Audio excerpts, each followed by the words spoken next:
di mana setiap Selasa itu kita membahas berbagai topik dan materi yang tentunya kita harapkan bisa bermanfaat untuk Yusana Family semuanya. Nah, untuk tema kita pada malam hari ini, Yusana Family, kita akan membahas mengenai tumbuh kembang anak, ya. Di Yusana Family seperti kita ketahui, yang butuh sehat kan gak cuma orang dewasa ya. Semua tahapan kehidupan itu butuh yang namanya sehat. Nah, tentunya kalau bagi seorang anak, yang paling penting salah satu aspek yang harus kita perhatikan adalah tumbuh kembangnya. Jadi nggak cuman kita mementingkan tinggi badannya sesuai atau berat badannya tidak overweight ataupun nggak kurang gizi gitu Bapak Ibu ya. Tapi juga kita memperhatikan bagaimana perkembangannya. Apakah sudah sesuai dengan teman sebayanya ataupun usia yang seharusnya, misalnya seperti itu. Nah, salah satu yang banyak sebetulnya, bukan banyak ya, bisa dikatakan, tapi ada beberapa, kita lihat beberapa kasus di masyarakat kita, tapi yang sering saya temukan, ini mungkin di kota kurang tahu saya Bapak Ibu, makanya ini kita undang pakarnya, nanti bisa beliau dari berdasarkan pengalaman beliau tentunya ya. Tapi kalau di daerah, saya banyak juga menemukan ini Bapak Ibu ya, jadi kadang-kadang orang tua tuh, anaknya usia tertentu mungkin teman-teman sebayanya tuh udah pada bisa ngomong gitu ya, tapi anaknya belum pada ngomong, tapi ibunya santai aja, kadang keluar statement, iya anak saya dulu cepet jalan kaki, cepet bisa jalan, karena cepet bisa jalan jadi nggak apa-apa kalau telat ngomong gitu. Kadang orang tua tuh banyak yang menganggap bahwa kalau yang satu punya udah cepet, yang satu lambat itu nggak masalah. Padahal tidak, Bapak Ibu ya. Tentu kalau kita menyadari ada yang tidak sesuai dengan tumbuh kembang anak kita, secepat mungkin kalau kita sadari, secepat mungkin kita lakukan tindakan itu lebih bagus ya. Jadi kalau Bapak Ibu melihat misalnya anak sekarang umur 2 tahun atau berapa gitu ya, ya teman-temannya yang lain udah pada lancar kali ngomongin mama, papa atau apa, tapi anak kita masih ngomong mama aja susah misalnya, atau papa aja susah, atau apa susah gitu Bapak Ibu ya, nggak ada salahnya dibawa ke dokter spesialis anak atau ke psikolog anak Bapak Ibu ya, gitu. Lebih bagus kita parnoan daripada kita santai-santai aja, nggak taunya ternyata memang ada masalah ataupun gangguan gitu ya. Lebih bagus parnoan dikit kalau sebagai orang tua. Makanya tema kita pada malam hari ini mengenai speech delay Bapak Ibu ya. Speech delay ini keterlambatan bicara. Nah, tentu bagaimana yang dikategorikan seperti ini nanti akan dibahas juga oleh pemateri kita malam hari ini. Nah, saya rasa malam hari ini pasti fans-fansnya kalau nggak para orang tua ataupun mungkin nggak harus yang udah punya anak ya, yang mungkin punya keponakan atau mungkin punya cucu dan segala macam. Sekarang kan kita bisa memberikan banyak informasi, nggak harus kita menjadi orang tua dulu gitu Bapak Ibu ya. Jadi kalau ternyata di keluarga kita ada yang bermanfaat mengenai topik ini, diingatkan kembali kepada mereka untuk segera bergabung Bapak Ibu ya. Jadi kalau mereka bisa bertanya langsung kepada narasumber kita malam hari ini kan lebih bagus ya. Tapi kalau jadi diingatkan kembali untuk bergabung Bapak Ibu. Apalagi misalnya Yusana Family memiliki calon customer yang ternyata banyak usia ibu muda gitu ya, atau anaknya nggak harus ibu muda juga sih ya, kan banyak juga yang dikasih rezekinya anaknya umur berapa gitu ya. Jadi pokoknya yang punya anak, walaupun mungkin anak Anda udah gede nih sekarang, nanti kan mana tahu punya cucu gitu Ibu ya. Jadi karena ilmu ini semakin berkembang gitu. Oke, di sana family pasti semuanya sudah tidak sabar ingin mendengarkan bagaimana penjabaran ataupun lebih lanjut tentang speech delay atau keterlambatan bicara ini. Mari langsung saja kita panggilkan narasumber kita yang tentunya sudah tidak asing untuk para Yusana Family. Siapa dia? Sama-sama kita panggilkan Ibu Firesta Fariza, Master of Psychology, psikolog. Selamat malam Bu Eta. Halo, selamat malam Ibu Erni. Iya. Selamat malam juga Yusana Family semua. Gimana nih kabarnya Bu Eta nih? Baik, alhamdulillah. Ini kok agak buram ya kamera aku ini. Kalau saya emang agak gelap ya. Ya, kalau saya emang agak gelap dikit. Ini pencahayaannya kurang nih. Oke. Udah mulai banyak kegiatan offline Bu Eta sekarang?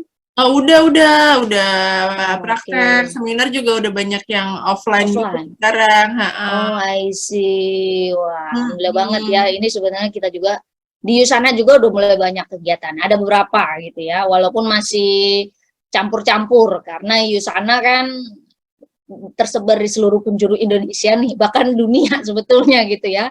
Jadi makanya biar menjangkau semuanya, biar adil nih bukan di sana gitu. Jadi kita tetap adakan Zoom, walaupun acara offline juga tentunya ada, bahkan roadshow segala macam. Oke, Bu Eta, ini kita kan udah banyak bahas topik. Nah, untuk malam hari ini saya persilakan Bu Eta untuk bahas topik mengenai speech delay. Oke, baik. Terima kasih Ibu Erni. Halo, selamat malam Bapak Ibu semua, Yusana Family. Senang sekali malam ini bisa ketemu ya, kita ya. Membahas topik yang sebetulnya kalau dari praktek ya, saya praktek sebagai psikolog anak, ini salah satu topik yang paling sering ditemukan atau paling sering ditanyakan oleh orang tua ya, ayah dan bunda semua.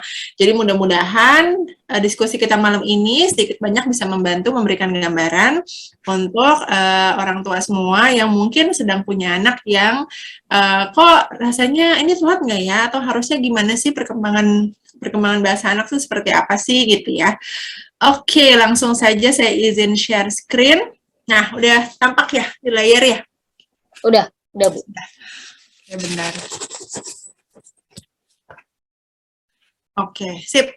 Jadi malam ini kita akan membahas terkait atasi speech delay pada anak. Oke.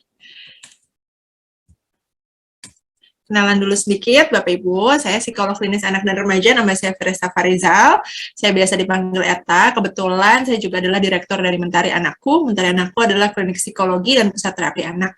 Ya, aktivitas sehari-harinya selain praktik juga jadi dosen, pembimbing dan penguji kasuistik di Magister Profesi Psikologi Unikat Majaya, lalu manajemen sekolah juga, lalu ya seperti ini, sharing-sharing seperti ini ya. Kalau mau kenalan lebih jauh boleh lihat-lihat Instagram saya di Firesta Farizal, atau mau lihat-lihat Mentari Anakku juga boleh. Oke? Nah, oke.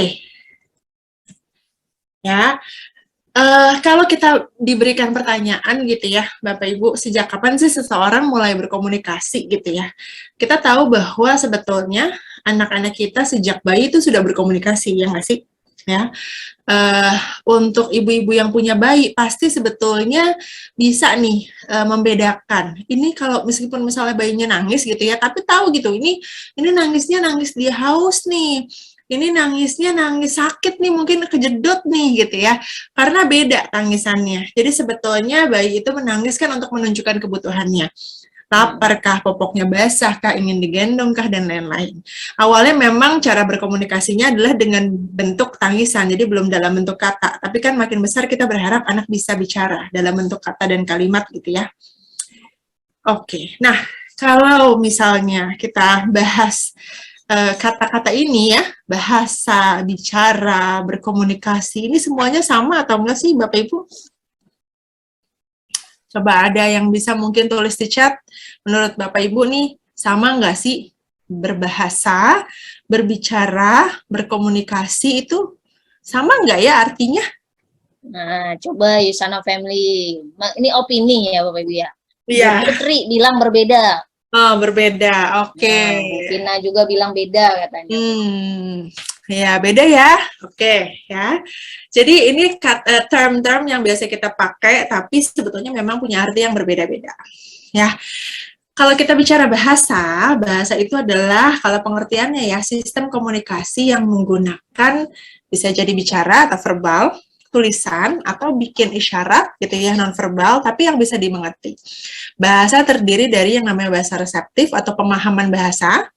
Jadi apakah kita bisa memahami apa yang disampaikan orang di sekitar kita, sama bahasa ekspresif. Bahasa ekspresif itu produksi kata-katanya, produksi kalimatnya, gitu ya. Nah, kalau bicara, namanya bicara itu adalah media komunikasi oral. Jadi kalau bicara udah pasti verbal. Tadi kan bahasa bisa jadi non-verbal gitu kan, tapi kalau bicara ini sudah pasti verbal. Oke? Meliputi gerakan-gerakan motorik yang ada di organ-organ di sekitar mulut.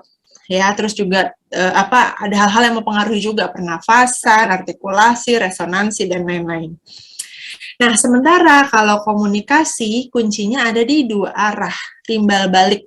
Ya, jadi kita menyampaikan dan menerima pesan. Nah, kenapa ini butuh saya jelaskan di awal? Karena begini, ada anak-anak yang sebetulnya sudah bicara, tapi ternyata tidak berkomunikasi.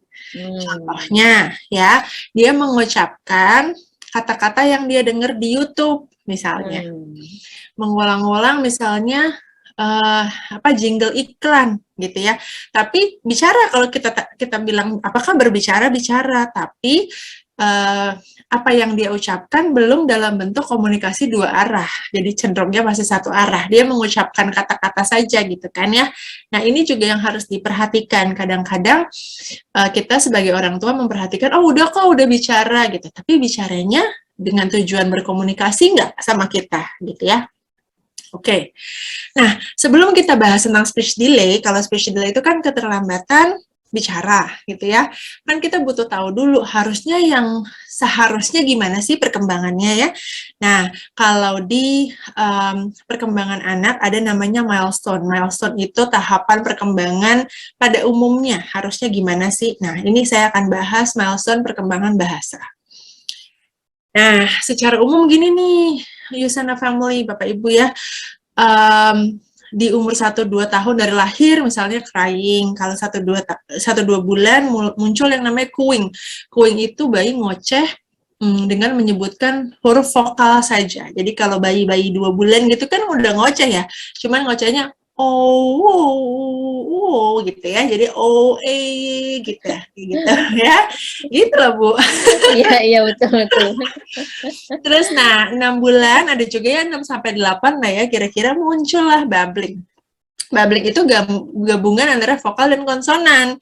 Jadi udah ada vokalnya. Jadi misalnya da, ta, mama gitu. Ya, jadi sudah ngocehnya dalam bentuk konsonan dan vokal. Nah, di 8-12 bulan sudah muncul tadi yang namanya kemampuan berkomunikasi dengan nonverbal atau gesture. Misalnya nunjuk, meskipun nunjuk masih bisa kita tunggulah sampai sebelum 18 bulan gitu ya, tapi biasanya umumnya udah mulai muncul lah 12 bulanan. Ya, udah mulai paham kalau kita kasih kata-kata yang sederhana. Misalnya kita bilang, mama mana? Terus dia lihat mamahnya. Atau misalnya minta, terus dia kasih, gitu ya. Atau misalnya kita dadah, terus dia ikutan dadah. Atau tos dia kasih tangannya, gitu ya. Hal-hal yang seperti itu. Nah, 10-15 bulan, atau ada juga yang bilang 12-14 bulan, gitu ya, kira-kira seperti itu first word spoken, jadi kata pertama muncul. Nah, yang disebut dengan kata pertama itu adalah kata yang diucapkan anak dengan bermakna dan bertujuan. Maksudnya gimana? Misalnya nih, oh dia udah bilang mama kok, udah bisa bilang mama. Gimana ya Bu bilang mamahnya? Ya pokoknya ya sering dia bilang mama gitu ya. Nah itu belum tentu tuh, misalnya dia ngeliat mamahnya mama, ngeliat papahnya mama. Mau makan mama. Mama, muncul lah, itu mungkin masih babbling karena masih ngoceh ibaratnya gitu. Tapi kalau dia misalnya bilang mama setiap kali lihat mamanya saja, dan misalnya dia mama gitu ya, kita tahu kalau dia memanggil mamanya memang, nah berarti itu sudah disebut kata ya. Atau dia misalnya bilang mamam untuk makan, nah itu berarti kata. Tapi kalau dia mamam gitu, itu berarti ngoceh atau babbling ya. Jadi butuh jelas nih, karena kadang-kadang kalau misalnya ditanya ya sama dokter atau psikolog, udah mulai ada kata apa Bu yang diucapin, oh udah mama, mamam gitu, tapi sebetulnya itu kata atau babbling, nah gitu ya. Oke, nah di 18 bulan itu biasanya ada ledakan kata-kata. Ya, jadi udah mulai banyak gitu ya. Kata-kata yang muncul bisa sampai 50-200 kata. Ya, menuju 2 tahun tuh udah 18 bulan sampai 2 tahun bisa 50-200 kata. Nah, di 18-24 bulan atau biasanya ya memang udah 24 bulan lah ya. 2 tahun itu sudah pakai 2 kata di satu frase. Jadi sudah misalnya mama cini atau mau susu gitu ya. Jadi sudah menggabungkan 2 kata meskipun belum terlalu jelas mungkin. Oke. Nah, ini yang lebih detailnya. Jadi 12-18 bulan sudah paham instruksi sederhana ya. Kalau reseptifnya, ekspresifnya sudah muncul kata pertama. 18-24 bulan ini tadi saya bilang udah 50-200 kata kira-kira. Di 2-3 tahun itu interaksi komunikasi udah berkembang banget. Pemahaman semakin baik. Ya, sudah 2 kata di satu frase, bahkan menuju 3 kata, karena di 3 tahun tuh sudah kalimat lengkap. gitu. Oke, 3 kalimat lengkap tuh maksudnya 3-4 kata di satu kalimat gitu ya. Nah, oke. Ini ya ini lebih detailnya lagi ya. Tadi udah sama sih sebetulnya ya. Nah, pertanyaannya adalah gimana caranya kita bisa menstimulasi perkembangan bahasa anak ya? Pertama, kita butuh tahu nih Bapak Ibu semua bahwa ada faktor-faktor yang memang mempengaruhi perkembangan bahasa. Kalau kita bicara perkembangan anak, faktornya pasti selalu dua. Dua itu adalah nature sama nurture. Nature adalah faktor bawaan, genetik. Nurture adalah apa yang dia dapatkan. Interaksi sosialnya gimana? Diajak ngomong nggak? Stimulasinya diberikan nggak? Gitu. Ya, nah, terkait faktor bawaan, ini juga kita mesti hati-hati. Kenapa? Karena kadang-kadang ya, ada anak-anak yang speech delay yang lambat ditangani justru karena merasa bahwa, iya kayaknya ini turunan deh, soalnya dulu saya juga waktu kecil telat ngomongnya, atau ayahnya dulu juga waktu kecil telat ngomongnya gitu ya. Nah, itu malah sebenarnya kan gini ya Bapak Ibu, kalau kita punya sejarah, bahwa ada keterlambatan bicara, berarti kan itu faktor resiko. Sama kayak gini, oh ayah saya tuh diabetes, berarti justru bukannya misalnya, oh jadi wajar kalau sekarang saya diabetes gitu kan, bukan gitu ya. Tapi kan lebih ke, oh berarti saya harus lebih hati-hati nih, karena ada faktor bawaan itu gitu kan. Nah, jadi justru kalau kita menyadari bahwa ada faktor bawaan, kita butuh harus lebih hati-hati bahwa, oh kita harus perhatiin nih, telat nggak ya, karena ada nih faktor bawaannya gitu ya, jangan sampai kita misalnya telat kalau misalnya mengetahui anak kita ternyata speech delay. Ya, jadi kadang-kadang itu seperti pembenaran gitu, oh iya nggak apa-apa dia telat, dulu juga soalnya memang ayahnya telat gitu. Justru kalau ayahnya telat, kita harus lebih hati-hati sekarang gitu kan, kira-kira seperti itu. Oke. Nah, ada satu strategi ya yang memang dipakai untuk mensimulasi perkembangan bahasa anak sedari bayi ya, bahkan ini sedari bayi. Namanya child directed speech. Jadi memang kita sedari anak bayi memang berniat untuk bicara langsung pada anak. Sehingga anak atau bayi itu tahu bahwa memang dia yang diajak bicara.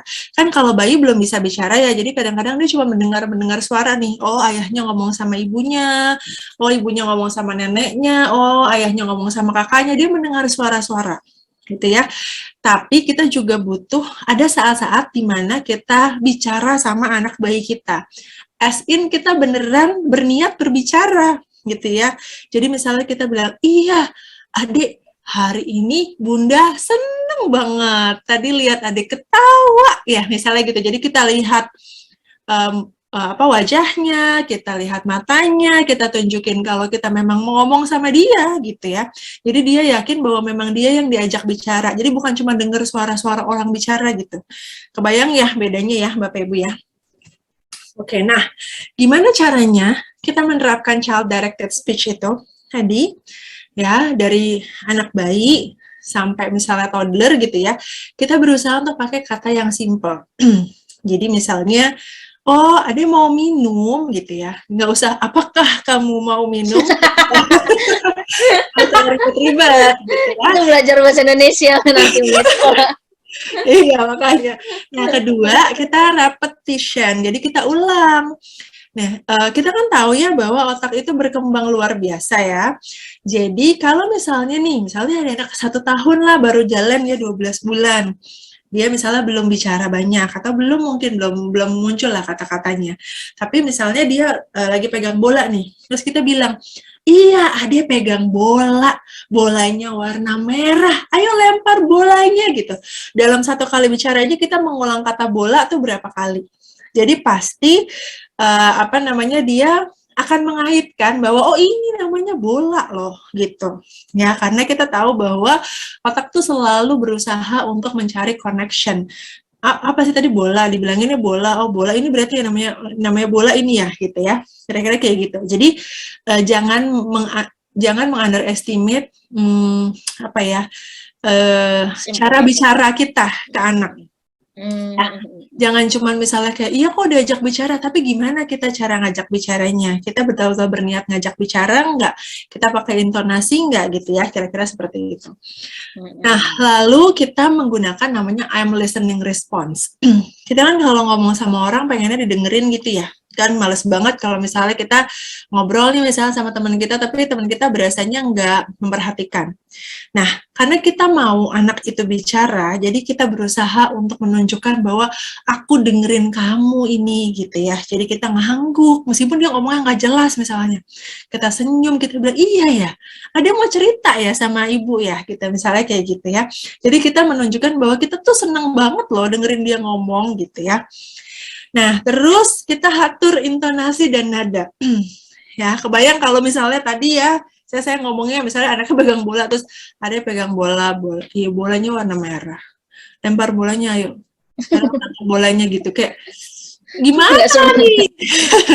Iya, dan kita harus menekankan, misalnya kita menekankan itu bola, jadi kan kita harus bilang, iya dia pegang bola, iya bolanya merah ya, ayo lempar bola gitu ya. Jadi kita harus kasih penekanan terhadap kata yang mau kita kenalin apa sebenarnya gitu kan, kira-kira seperti itu. Jadi ada penekanannya, ada intonasinya, ada nada bicaranya. Oke? Nah, terus gimana lagi caranya? Secara umum memang kita butuh memperbanyak interaksi. Ya, karena kenapa sih kita tuh bicara, kenapa ya? Karena kita pengen berinteraksi gitu kan sama orang-orang di sekitar kita ya. Bicara itu kan tools atau alat supaya kita bisa ngobrol, supaya kita bisa komunikasi sama orang-orang di sekitar kita gitu ya. Jadi salah satu cara paling dasarnya adalah memperbanyak interaksi supaya akhirnya dia juga menikmati interaksi sama kita, lalu pengen lebih, habis itu dalam bentuk apa? Dalam bentuk bicara juga. Jadi semakin sering kita ngajak main, interaksinya bermakna ya, berusaha menjalin komunikasi dua arah, sebisa mungkin menyebutkan kata yang jelas saat bicara, terus juga kita kasih respon positif setiap kali anak bicara, jangan misalnya mentang-mentang, dia ngomongnya belum jelas, jadi sambil ngomong, padahal anaknya sebetulnya lagi ngomong nih, tapi belum jelas. Tapi misalnya, iya, apa ya, nggak ngerti gitu. Misalnya kayak gitu. Kita hati-hati sama mimik kita, ekspresi kita, misalnya kita suka apa enggak, kita ngerti apa enggak, kita tertarik atau enggak, itu anak bisa menangkap. Oke, terus bacain buku cerita, kenalin berbagai benda yang ada di sekitar anak. Iya, itu kaca. Kalau di kaca, kalau di cermin, Ade bisa lihat ya.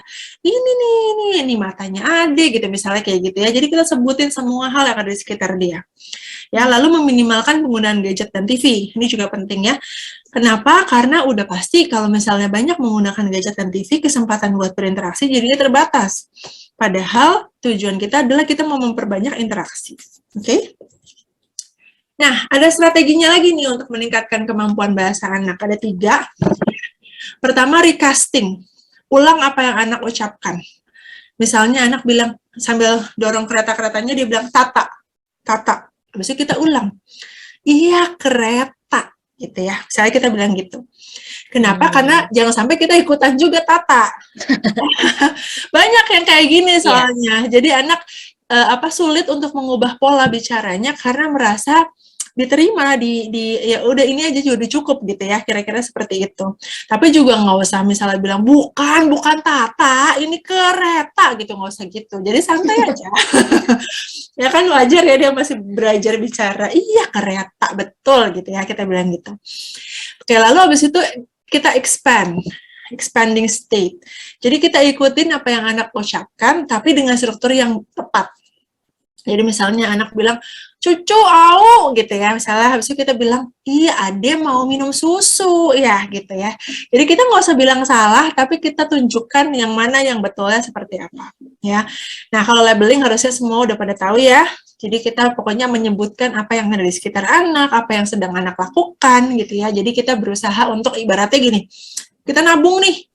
Ya, nabung berbagai macam kata-kata sehingga anak jadi tahu, oh iya yang aku lakuin ini sekarang lagi pegang bola, ini yang aku pegang namanya bola, oh ini sekarang yang aku lagi lakuin adalah namanya lempar, meskipun dia belum bisa mengucapkannya, anggap aja lagi nabung. Ya, karena semakin banyak yang dia serap kata-katanya, ketika nanti sudah dia siap untuk bicara, udah ada gitu tabungannya. Kalau nggak ada tabungannya, mau dikeluarin apa gitu kan? Kira-kira seperti itu. Oke? Nah, lagi-lagi apa? Memperkuat interaksi paling gampangnya adalah main, tapi memang betul-betul bermain ya, bukan hanya memperhatikan anak bermain. Ini beda. Jadi kita benar-benar being on the floor with the kid. Ikutan main, bukan cuma duduk gitu ya, atau bahkan duduk sambil ngeliatin handphone, anaknya main gitu ya, bukan kayak gitu sebetulnya. Oke, nah ini juga ada tips dari teman saya yang adalah terapis bicara ya. Jadi sebisa mungkin kalau kita ajak bicara anak, durasinya pendek, nggak usah panjang-panjang gitu ya. Repetisi kita ulang secara konsisten, misalnya kita lagi ngenalin bola atau ngenalin animal. Ya udah kita habis itu ulang, bacain buku cerita tentang animal, kita tunjuk, kita kasih lihat gambarnya gitu ya. Terus jangan ragu-ragu untuk berekspresi. Ya, jangan sampai ke cerita animal, tapi kitanya ekspresinya datar. Nah, padahal yang anak-anak bisa tangkap kan adalah misalnya kayak gajahnya besar gitu, misalnya kayak gitu, dia jadi ingat, oh yang besar itu gajah. Tapi kalau kita bilang gajah besar, semut kecil, nggak beda gitu buat anak-anak jadinya ya. Terus last toy could be fun tuh, jadi dalam arti nggak harus banyak mainannya gitu ya. Kadang-kadang kita butuh cuman beberapa alat aja supaya anak bisa lebih fokus gitu. Oke, ya ini tadi yang sudah saya bahas, repetisi, bebaskan ekspresi, sama jangan terlalu banyak mainan juga nggak apa-apa. Oke, nah ini contoh-contoh kegiatannya, kita skimming cepat aja karena ini beberapa hal yang harusnya bisa dilakukan di rumah. Ya, misalnya ngajak main sama boneka gitu ya, ngajak boneka ngobrol gitu, terus halo kamu lagi apa, aku mau ikutan main boleh gitu, misalnya kayak gitu. Meskipun ini hal-hal yang saya contohkan belum tentu anaknya bisa bicara, belum bisa maksudnya belum betul-betul bisa bicara dengan lengkap, tapi percaya deh anak selalu berkomunikasi. Kalaupun dia belum bisa menyebutkannya, kita lihat dia ekspresinya, apa yang dia lakukan, dia berusaha nggak buat mengimitasi, mengucapkan misalnya aku misalnya apa ya itu, aku beruang, dia kayak belum bisa mengucapkan beruang tapi dia wah gitu misalnya gitu ya, itu adalah stimulasi ya. Jadi jangan apa namanya menganggap kecil hal-hal yang kayak gini nih, ini bukan hal-hal kecil sebetulnya ya. Terus memperagakan hewan gitu ya, gimana suaranya gitu ya, gimana gerakannya gitu. Nyanyi, nah nyanyi itu juga salah satu cara kita mengenalkan berbagai macam kata-kata ya nggak sih? Sebetulnya apa lagu-lagu Indonesia tuh kaya banget kata-katanya buat anak-anak. Kalau kita mau kenalin tentang cicak itu sangat konkret ya. Ada cicak, sambil nunjuk di cicak sambil nyanyi cicak. Dia jadi tahu cicak. Cicak itu di dinding, ini namanya dinding gitu ya. Diam-diam merayap. Jadi dia tahu kalau cicak itu jalannya merayap gitu kan. Kira-kira kayak gitu. Oke, terus ajak main bohong-bohongan namanya, main pura-pura. Ya, main dokter-dokteran, main belanja-belanjaan, main main masak-masakan, karena anak-anak senang berimajinasi. Oke, terus coba deh, kan kita tahu tadi ya ada bahasa reseptif sama ekspresif, jadi bukan cuma ngomongnya, tapi kita butuh lihat pemahaman bahasa anak. Ya, misalnya kita kasih instruksi nih, dia udah ngerti belum ya? Dia coba deh tolong ambilin remote deh, gitu misalnya. Tolong ambilin tisu deh, oh ngerti. Sekarang coba tolong ambilin tisu, terus kasih ke ayah ya, itu 2 instruksi sekaligus. Ambil tisu, kasih ke ayah, oh bisa, misalnya gitu ya. Ini krayonnya ambil nak di situ, krayonnya terus taruh di meja, itu 2 instruksi, misalnya gitu ya. Jadi kita bisa memperhatikan dari hal-hal sederhana seperti ini. Ya, cerita pakai gambar ya, ajak anak gambar gitu ya, terus habis itu diceritain ya. Anak umur 2 tahun itu kemampuan menggambarnya memang scribbling itu coret-coret, tapi banyak yang habis itu ketika sambil coret-coret sambil cerita Dino misalnya gitu, iya itu Dino ya gitu misalnya gitu ya. Terus Dino terbang gitu misalnya gitu ya. Habis itu kita bilang, iya dinonya bisa terbang. Padahal mungkin gambarnya nggak ada mirip-miripnya sama dinosaurus, nggak apa-apa ya poinnya. Jadi jangan sampai misalnya kita bilang, bukan gitu kalau gambar dino gitu ya, nggak apa-apa, bebaskan aja anak untuk berkreasi. Ya. Oke, ini juga sesuatu yang bisa dilakukan. Jadi bisa kita misalnya, kan pas pastinya anak-anak banyak aktivitasnya ya. Misalnya hari Minggu mau ke rumah nenek gitu ya. Kita foto nih secara urutan, mulai dari dia bangun tidur, mandi, pakai baju, sarapan, pakai sepatu, masuk mobil, ada di dalam mobil, turun, terus di rumah nenek, sampai pulang lagi ke rumah. Nanti sebelum tidur kita tunjukin fotonya secara berurutan. Misalnya kita bilang, wah ini ada lagi sarapan, tadi sarapan pakai apa ya, gitu ya. Jadi dia merecall apa yang terjadi, tapi juga sambil menceritakan. Oke? Nah, kalau Bapak Ibu yang tahu lagu Sedang Apa, ya tahu nggak? Sedang apa, sedang apa, sedang apa sekarang. Ini juga untuk nyambung, ini buat anak misalnya udah 4 tahun gitu ya, ini juga bisa dipakai buat supaya anak habis itu memunculkan kata-kata baru gitu ya. Nah, ada juga latihan-latihan oral motor. Oral motor itu otot-otot yang ada di sekitar mulut ya. Misalnya latihan tiup, latihan sedot pakai sedotan, ya. Jilat es krim, semua pokoknya yang melibatkan rahang, ya, gerakan lidah, kemampuan menelan, menghisap dan lain-lain. Oke? Nah, terus habis itu banyak nih yang tanya juga, kalau saya mau stimulasi tapi itu saya bingung alatnya apa, mainannya butuh apa gitu ya. Ini kira-kira hal-hal yang umumnya dibutuhkan. Tapi ya, jadi kan buku, puzzle, Play-Doh dan lain-lain. Kalau ada bagus, alhamdulillah ya. Tapi bukan berarti juga harus punya semuanya dan sebanyak-banyaknya gitu. Ya, kenapa? Karena selain menyediakan mainan, yang lebih penting adalah menyediakan diri kita sebetulnya. Ya, apakah kita siap untuk betul-betul ada buat anak? Lihat wajahnya, respon ocehannya, dengerin perkataannya, jawab pertanyaannya, betul-betul bermain sepenuhnya. Karena buat anak-anak, everything can be toys. Bener nggak? Makan, ngetok-ngetokin sendok juga jadi mainan. Apalagi kalau sambil dia ngetok-ngetok, dok, mamanya juga tok, terus bisa jadi musik mungkin malahan, gitu ya. Jadi air bisa jadi mainan, everything can be toys sebetulnya kalau buat anak-anak ya. Jadi nggak usah terlalu khawatir mainannya apa nih, atau harus yang mahal nggak ya mainannya gitu ya. Nah, yang penting adalah kita siap nggak untuk mengesampingkan hal-hal lainnya dulu saat kita sedang berinteraksi sama anak.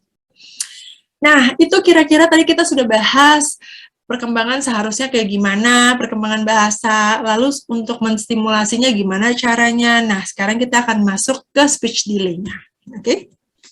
Nah, Bapak Ibu, dikatakan speech delay adalah ketika perkembangan bicara anak terlambat jika dibandingkan milestone perkembangan anak pada umumnya. Ya, penting untuk tahu apa yang menyebabkan anak mengalami speech delay. Nah, inilah kenapa tadi saya kasih tahu dulu harusnya milestone perkembangannya gimana nih. Umur segini harusnya bisa apa, umur segini harusnya udah berapa kata gitu ya. Nah, ya, karena mesti kita bisa ngukur nih telat nggak ya, speech delay nggak ya gitu. Oke? Nah, sebetulnya yang lebih penting bukan cuma abis itu kita mengetahui anak kita speech delay atau bukan, tapi speech delay-nya kenapa? Karena ada beberapa penyebab munculnya speech delay pada anak. Misalnya anak kita misalnya ternyata punya gangguan pendengaran, ya, pastinya jadi ada keterlambatan biasanya bicaranya. Ada yang namanya gangguan bahasa ekspresif atau reseptif atau keduanya. Ada permasalahan pada organ bicaranya. Ada permasalahan neurologis atau terkait dengan otaknya, ya. Ada gejala autism, spectrum disorder atau autisme, ada intellectual disability, atau misalnya ya cuma kurang stimulasi bisa juga, ya. Nah, gimana supaya kita tahu penyebabnya? Nah, supaya kita tahu penyebabnya memang agak sulit untuk bisa nebak-nebak, ya. Jadi memang dibutuhkan pemeriksaan yang dilakukan oleh ahli, psikolog anak, dokter tumbuh kembang anak, neurolog anak, gitu ya. Semakin cepat dikonsultasikan atau diperiksakan akan semakin baik karena semua research penelitian tentang perkembangan anak bilang bahwa early intervention pegang peranan penting. Maksudnya apa? Intervensi yang secepat mungkin dilakukan itu berpengaruh besar sama perkembangan anak selanjutnya. Ya, jadi semakin cepat kita mulai berikan intervensi, semakin baik perkembangannya. Tapi kan nanti juga ngomong, gitu ya. Kan kalau misalnya biasanya kan kalau kita mau bawa ke ahli kan gitu, udah nggak apa-apa, nanti juga ngomong gitu ya. Kira-kira orang-orang sekitar mungkin akan bicara seperti itu. Mungkin memang iya sih, tapi apakah kita mau menunggu saja? ya. Padahal kalau menurut saya sebagai orang tua kita butuh membantu anak untuk bisa berkembang dengan optimal. Dan padahal dalam 3 tahun pertama otak itu berkembang sangat signifikan. Dan terakhir, padahal yang tidak bisa kita ulang adalah waktu. Ya, jangan sampai misalnya kita, aduh, coba dulu dari umur segini, karena yang nggak boleh kita lupa adalah umur anak kita nambah terus. Seiring dengan umurnya nambah, bertambah juga lah tugas perkembangannya. Tadi misalnya ya, harusnya kata pertama muncul di 12-14 bulan, atau bolehlah kita tunggu sampai misalnya sebelum 18 bulan. Nah, tapi belum muncul nih, gitu ya. Terus udah 2 tahun, 2 tahun harusnya udah bisa merangkai 2 kata, gitu. Terus 3 tahun harusnya udah bisa bikin 1 kalimat. Jadi kan semakin lama kita menunggu, semakin besar gap yang harus dikejar sama anak kita. Jadi sebetulnya lebih kasihan jadinya, gitu ya. Jadi ayo kita bantu ya anak-anak supaya bisa berkembang dengan optimal. Behind every young child who believes in himself is a parent who believes first, ya. Jadi kalau kita mau anak-anak kita percaya pada dirinya, percaya bahwa dia bisa, itu harus kitanya dulu yang percaya bahwa dia bisa. Nah, masalahnya jangan sampai salah nih Bapak Ibu, jangan sampai kita, oh enggak kok dia bisa, tapi kita tidak melakukan apa-apa. Justru karena kita percaya dia bisa, jadi kita harus memberikan apa yang dia butuhkan supaya memang dia bisa. Ya, jadi jangan sampai kita menganggap remeh, menganggap enteng, ya, atau mengesampingkan hal-hal yang sebetulnya dibutuhkan sama anak-anak kita. Oke, sepertinya ini slide terakhir. Terima kasih sudah mendengarkan. Silakan kalau ada yang mau ditanyakan, boleh ditulis di kolom chat ya, Bu Erni ya. Oke. Ya, betul sekali, Bu. Oke, baik. Itu dia sesi sharing dari Bu Eta tadi gitu ya. Nah, buat Isana Family semuanya, kita akan masuk sesi tanya-jawab. Silakan diketik dari sekarang tentunya. Nanti kita akan bacakan ya gitu. Karena sebenarnya dari tadi banyak pertanyaan juga sih Bu Eta ya. Tapi sebelum kita masuk sesi tanya-jawab, saya akan sharing sedikit tentunya informasi untuk Isana Family semuanya ya. Oke, saya share screen dulu. Ya, sudah terlihat slide-nya ya, Bapak Ibu ya. Sudah Bu. Oke, baik. Nah, kalau Bu Eta tadi seorang psikolog Bapak Ibu ya, tentu melihatnya dari perkembangan anak dan kasus yang sering ditemui oleh Bu Eta sendiri. Nah, kalau di sini saya ingin sedikit berbagi informasi atau refresh sedikit untuk Isana Family semuanya sesuai dengan background saya tentunya ya seorang nutritionist. Jadi saya akan membahas mengenai bagaimana perkembangan atau nutrisi yang dibutuhkan oleh seorang anak Bapak Ibu ya. Baik. Nah, kalau kita bicara mengenai kebutuhan nutrisi seorang anak, pada dasarnya apa saja kebutuhan yang dibutuhkan oleh seorang anak itu tidak ada berbeda dengan orang dewasa. Bapak Ibu ya, yang selama ini kadang kita tahunya, oh anak itu butuh proteinnya tinggi-tinggi, gitu ya. Padahal sebetulnya kalau kita bicara zat gizi yang dibutuhkan oleh seorang anak, pada prinsipnya apa zat gizi yang dibutuhkan oleh orang dewasa, yaitu juga kebutuhan gizi yang dibutuhkan oleh anak-anak. Yang pertama pasti karbohidrat, karena ini sumber energi. Apalagi anak Anda semakin bertambah usia, itu kayaknya gitu ya, bahkan sebagai anak kayaknya baterainya nggak habis-habis gitu ya. Maksudnya ini anak nggak capek-capek gitu ya. Bahkan kadang orang tuanya udah KO gitu, maksudnya udah bendera putih gitu ya, karena anaknya aktif banget. Tapi kalau sampai aktif banget juga itu harus ditanya juga tuh ke psikolog ataupun ke dokter spesialis anak. Ada ya, kita udah banyak banget bahas topik ya. Kemarin aja Bapak Ibu kita bahas mengenai MPASI. MPASI yang tepat, karena itu nanti akan mempengaruhi perkembangan atau tumbuh si anak. Jadi sebenarnya satu topik lanjutan dengan sudut pandang yang berbeda, tapi masih dari tumbuh kembang anak, Bapak Ibu ya, topik kita malam hari ini. Jadi saya sedikit refresh, tapi ini lebih general saja. Kalau Jumat kemarin kita bahas secara detail mengenai MPASI, Bapak Ibu ya. Jadi makanya kalau ada training-training di sana, Bapak Ibu bisa ikutin ya. Senin itu setiap minggu. Kalau Jumat selalu minggu genap. Minggu kedua dan minggu keempat maksud saya. Dan kemudian karbohidrat. Ini penting banget ya. Jangan sampai anak-anak itu kurang karbohidrat. Karena ini selain sumber energi, ya tentunya kalau sumber energi nomor satu dulu kan, tubuh kita kalau mau nafas saja tuh butuh energi dulu Bapak Ibu ya.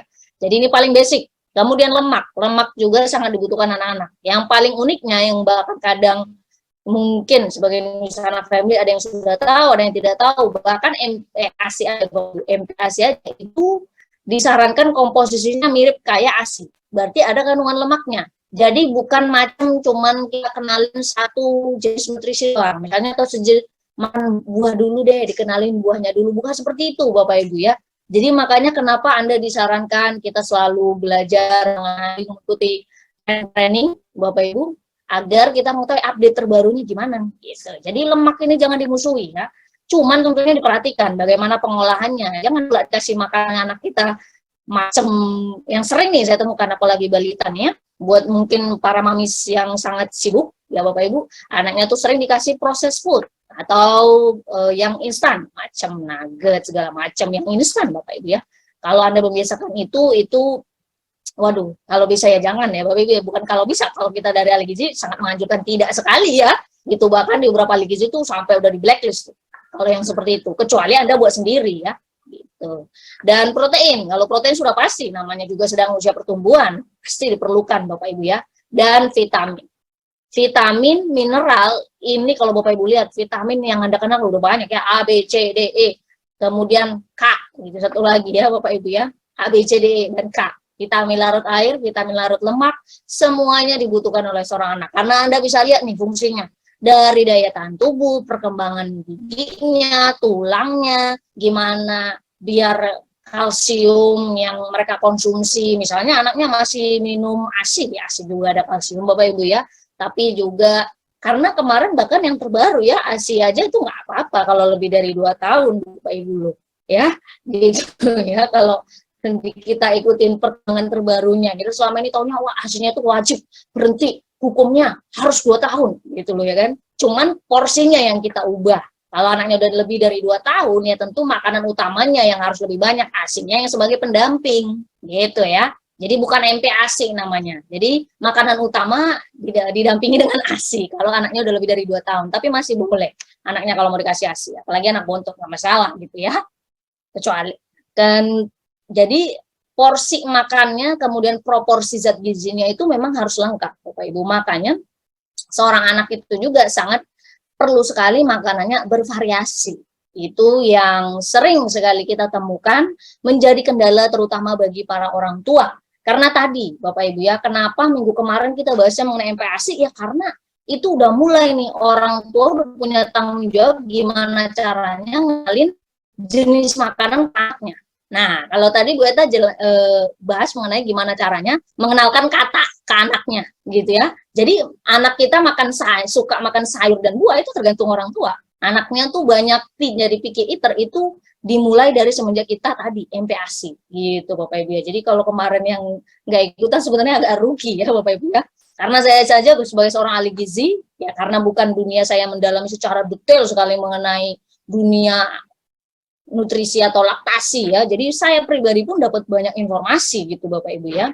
Kan kalau ahli gizi juga ada spesialisasinya gitu Bapak Ibu ya. Ini lebih general. Saya kepada Bapak Ibu, menurut saya banyak orang yang mungkin belum ngeh atau nggak tahu mengenai ini, padahal informasi ini tuh penting banget. Jadi kalau Yusana Family, kita adakan sharing next time, topiknya tentang apa gitu ya, mungkin untuk Anda sekarang tidak bermanfaat, tapi mana tahu orang sekitar Anda butuh informasi itu. Karena tentang MPASI itu, mitosnya tuh paling banyak di masyarakat kita, Bapak Ibu ya. Bahkan tadi ya, tren yang mengenai, anak tuh kalau pengenalan makanan pertamanya itu dulu deh, misalnya buah dulu, cuma dikasih buah mulu gitu ya anak. Padahal ternyata ilmunya udah nggak seperti itu, Bapak Ibu ya. Nah, kemudian air, ini jangan sampai. Yang sering saya temukan nih, para orang tua itu sering memberikan asupan cairannya kurang, anaknya malah nggak mau minum air putih karena terlalu sering diberikan minuman-minuman yang diberikan pemanis, ya Bapak Ibu ya. Jadi sudah terbiasa nih gitu. Misalnya umur 1,5 tahun udah dikasih, saya nggak usah sebut brand ya, kayak teh instan apa segala macam yang ya nanti kalau saya sebut namanya jadi brand Bapak Ibu ya. Pokoknya yang seperti itu, atau minuman-minuman apa pemanis yang segala macam ya. Kalau bisa kasihan tuh anaknya Bapak Ibu ya. Nah, tentu prinsipnya sarannya makanan sehat dan bergizi itu yang bagaimana sih Mbak Erni gitu ya. Pada prinsipnya sama Bapak Ibu ya dengan orang dewasa. Karena kalau anak sudah mulai bisa makan nasi, makan padat, proporsi atau jenis makanannya tuh udah bisa Anda berikan dengan apa yang Anda makan di rumah. Bapak Ibu. Itu yang banyak orang kadang, aduh ribet banget nih makan buat anak gue, gitu tuh sering tuh. Jadi males, kadang bukan males, mungkin orang tuanya menganggapnya kok ribet, karena buat anak tuh harus buat sendiri. Makanya kalau pengen sehat tuh sehat satu keluarga Bapak Ibu. Itu namanya sehat keluarga. Jadi jangan cuman anaknya doang sehat, kita orang tuanya kagak. Makanya biar masakannya satu gitu. Cuman jenisnya tentu kita sesuaikan gitu ya. Jadi jenisnya itu variasinya sama Bapak Ibu ya. Jadi anak pun itu udah sayur dan buahnya harus tercukupi, proteinnya. Tinggal bagaimana nih orang tuanya mengolah proteinnya. Digoreng dulu kah? Gitu ya. Tapi tentunya kalau kita bicara tentang dunia anak Bapak Ibu, yang berbeda dengan orang dewasa adalah ini nih yang sering juga ditemukan. Ini kenapa kita bahas mengenai nutrisi? Apa sih hubungannya sama keterlambatan bicara, Bapak Ibu? Karena tadi salah satu penyebab dari speech delay, Bapak Ibu, itu adalah misalnya permasalahan neurologis, itu permasalahan perkembangan otak. Tadi saya bahasnya mengenai MPASI, karena sih tergantung polemanya ya, Bapak Ibu ya. Tapi kalau MPASI itu kan Anda secara aktif. Memang apa yang Anda persiapkan itu sangat mempengaruhi kualitas gizi anak Anda gitu ya. Jadi dari MPASI sekarang kita bahas misalnya yang lebih besar lagi ya. Nah, jadi yang sering sekali ditemukan di masyarakat kita, sampai sekarang masih sering salah Bapak Ibu ya, masih banyak yang salah paham. Jadi anak itu, saya di sekitar saya Bapak Ibu ya, mudah-mudahan di sekitar Wisana Family tidak. Jadi kadang-kadang emaknya itu ngasih makan anaknya porsinya banyak-banyak. Terus kalau anaknya nggak mau dimarahin gitu ya, kadang nggak dipelototin atau bahkan disuapin mulu gitu ya. Padahal anaknya udah nggak mau. Padahal prinsipnya kalau namanya anak-anak Bapak Ibu, ya namanya lambungnya juga masih kecil, Bapak Ibu ya, pasti kapasitasnya sedikit. Jadi anak-anak itu yang pasti ingat Bapak Ibu prinsipnya porsinya kecil tapi sering. Jadi makan beratnya 3 kali, selingannya bisa 2 sampai 3 kali sehari. Gitu ya. Jadi karena memang berbeda dengan orang dewasa ya. Tapi variasinya zat gizinya terus sama. Jadi dibuat rutinitas. Ya namanya juga orang tua, Bapak Ibu ya, tanggung jawabnya berat ya. Dan kedua, namanya kalau buat anak-anak, tampilan makanan memang harus menarik gitu ya. Kan tadi ingat kata kuncinya dari Bu Eta. Bagi seorang anak itu segalanya bisa jadi mainan gitu ya. Ya nggak masalah, makanannya dijadiin mainan, apalagi kalau yang penting ya makan gitu ya. Mungkin kalau Bapak Ibu banyak menonton acara-acara reality show atau dokumenter tentang perkembangan anak gitu ya, jadi nggak masalah anaknya mungkin makan apa ya, pastikan tempatnya atau mungkin lingkungannya, mejanya tuh bersih gitu ya. Misalnya dia tadi ya ada stimulus dengan sistem geraknya gitu ya, dia pegang sendiri jenis makanannya gitu ya. Kalau anaknya udah agak besar dikit, ya harus dibuat lucu. Padahal kalau Bapak Ibu lihat ini simple banget nih makanan yang di layar ini Bapak Ibu ya, timun sama roti tawar, mungkin di dalamnya itu ada telur. Nah, padahal basicnya itu. Kalau dipikir-pikir bukan roti tawar ya soalnya udah makan, bukan roti putih, mungkin roti gandum. Rasanya kan kagak enak ya Bapak Ibu ya, apa cuma rasanya timun. Gitu ya. Tapi kan anak itu mengenal rasa tuh dari kita, orang tuanya. Nah, ya. Jadi tergantung nih gitu. Kalau tampilannya lucu ya minimal dia tertarik gitu ya. Jadi memang harus kreatif sebagai orang tua. Ya kalau misalnya orang tuanya nggak sempat masakin, mungkin ART-nya, asistennya boleh juga disuruh minta training ikut cooking class Bapak Ibu ya. Gitu. Karena ya kita tidak menuntut juga Wisana Family bisa masak semuanya ya dengan jadwal Anda. Tapi Anda edukasi juga orang yang memang Anda berikan tanggung jawab untuk memberikan asupan makanan anak Anda. Gitu ya Bapak Ibu ya. Jadi tampilannya harus menarik. Sekarang banyak cooking class, mau yang gratis ada, yang berbayar apalagi banyak banget gitu ya. Gratis aja banyak gitu ya Bapak Ibu ya. Dari IG, live Zoom segala macam. Kemudian makan bersama. Kalau tadi Bu Eta jelasin pentingnya itu main bersama. Makan juga itu penting Bapak Ibu. Kalau Anda misalnya ternyata sudah termasuk orang yang memiliki pola makan yang baik. Ya, saya ngomongnya pola makan yang baik dulu deh, buat pola makan yang sehat ya. Pola makan yang baik gitu. Karena kalau sehat itu definisinya kita sudah dari satu-satu. Maksudnya jadwal makannya teratur gitu Bapak Ibu ya. Ya minimal dalam satu piring Anda ada sayurnya segala macam, itu diusahakan. Sesibuk apapun Anda dijadwalkan 1 kali makan itu ada bersama dengan anak Anda Bapak Ibu ya. Gitu. Minimal antar salah satu orang tua. Saya sekarang karena trennya udah nggak ibu rumah tangga, sekarang ada juga bapak rumah tangga, Bapak Ibu ya.